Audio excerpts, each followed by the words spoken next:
Hello everybody and welcome back to Robert's Reviews. Hopefully, as you can see, we got a little bit of a different setup today. I'm trying out something new. I got a whole new setup. I got a ring light, and I'm using my 4K camera on my iPhone. I got a comment on a video probably about 3 weeks ago saying the quality of the stream itself isn't very good, and I understand that. I've been working up to get more money to get better stuff. As of tomorrow, I will have a new microphone, but you won't see any of the new microphone or the new camera stuff again probably for a couple more weeks, except for new releases because I'm pre-filmed a lot of stuff. A couple of quick announcements. Tomorrow, which is July 21st, I will be live streaming with my buddy Julian. We're going to be talking about the Marvel Cinematic Universe and everything that's about to happen, and of course Phase 4, Phase 5, and all the theories that I've heard and that he's heard, and talking about it and having a lot of fun. So make sure you guys comment on this video if you want me to answer any questions, or you can show up to the live stream, of course. Please do.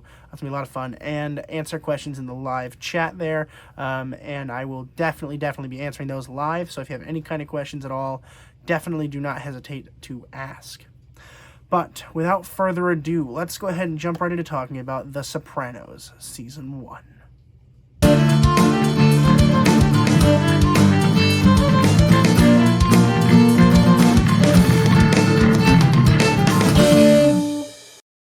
The Sopranos Season 1 was released in 1999.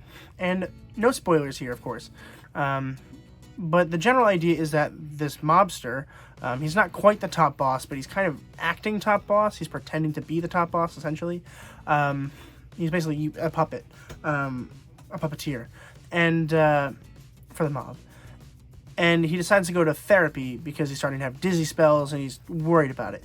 And it's about the mobster basically going to therapy and using that as an excuse to tell the story through a TV show, which I'm very happy about. Originally, I was a little interested to see how it would work in terms of talking about a mobster, because it's not necessarily the most interesting work in the world, but I was curious to see how that would work out. And let me just tell you straight out, it works very, very well. I'm extremely impressed with just the general complexity, really, that comes with the idea of having the main character go to therapy and also be in the mob. That's incredible to me, because most people that watch the show without really thinking about it a whole lot would probably just assume that this was the original story. And while I think I might agree, I don't think that's entirely correct. And the reason for that is I think that they wanted to tell a mobster story. But the issue is having a reason to do a mobster story, which isn't always straightforward.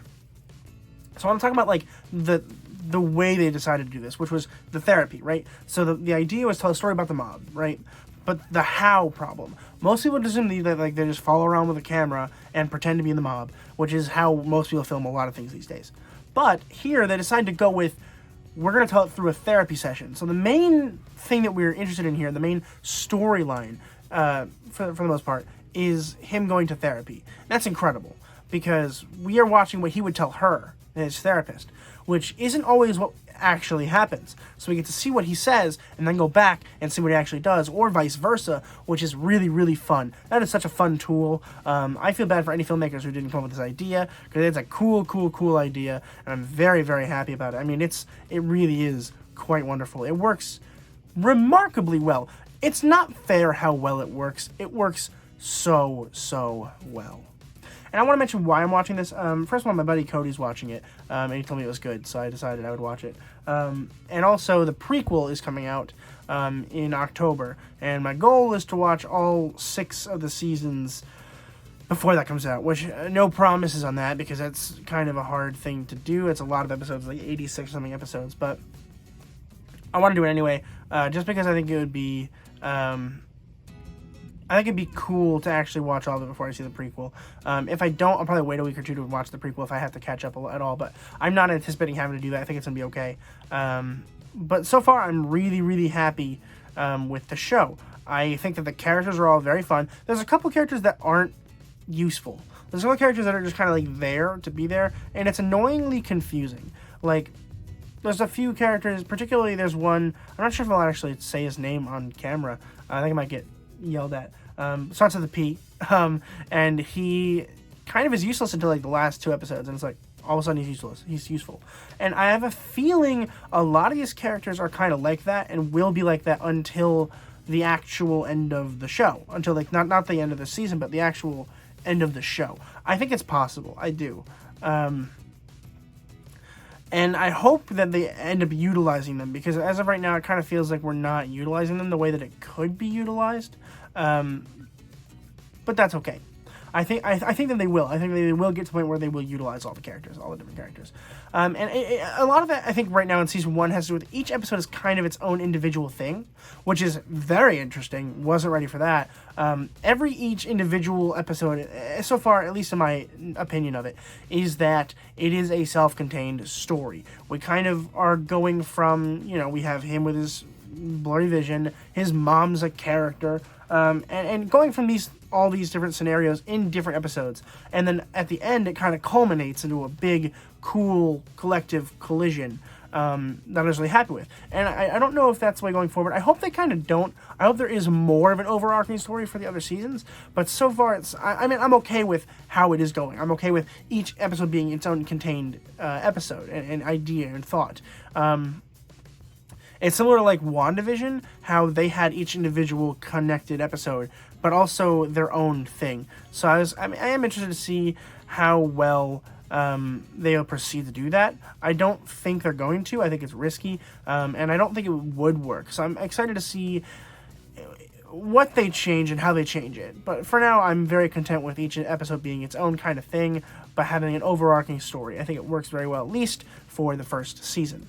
I want to talk about a few of the actors, not all of them, but just a few of them that I think stood out for me. First, James Gandolfini, of course, as Tony Soprano. He is the main character that goes to therapy, and he is freaking fantastic. I've never seen him in anything. I don't know if he's ever been in anything that I've seen, but I don't, vividly remember seeing him in anything, so I'm intrigued to see more of him. I know that he, unfortunately, has passed away, or at least I think he's passed away. I don't really remember, but I'm pretty confident. And so I'm upset about that, because what a shame. I mean, he's bloody fantastic. Really, really exciting and really, really fun to watch. So I hope we do see more of him in the future, but honestly, I'm not, I don't think that I'm going to see much more of him. I don't honestly know if he's been in anything besides The Sopranos. This kind of seems like this role was made for him. He's literally perfect. If I see him in anything else, I will think of him as Tony Soprano, which is kind of an issue, but that's how well done he did the character. Next, I want to talk about Michael Imperioli as Christopher Moltisanti. Christopher is my favorite character. I think a lot of people have. That's another cool thing about this season, at least, is each person's going to have their own individual favorite character, and all of them are correct. If you tell me, "Oh, Tony's my favorite," or "Tony's mom's my favorite," fine, I get it. I'm with you. They're all great. My personal favorite is Christopher, and his basic thing is he's in the mob, but he's not respected, and he's kind of like trying to write a screenplay about being in the mob, see if he can sell that. And he's got a girlfriend that honestly is a really cool person. I really enjoy the direction that they decided to. Wow, that's some really loud thunder. I don't know if you hear that, but wow, it's wow.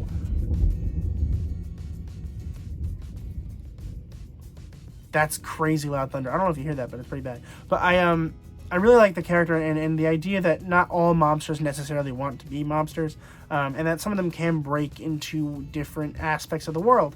And then there's the whole aspect where, like, no, you really can't. You're kind of stuck in the mob. But, part of him also wants to be in the mob and likes it, but he's kind of feeling underrepresented, which is really, really cool idea for a show, for a character. I did not think that they would have one like that, and they did. I'm really, really proud and really happy about that. Next, Lorraine Bracco as Dr. Jennifer Melfi.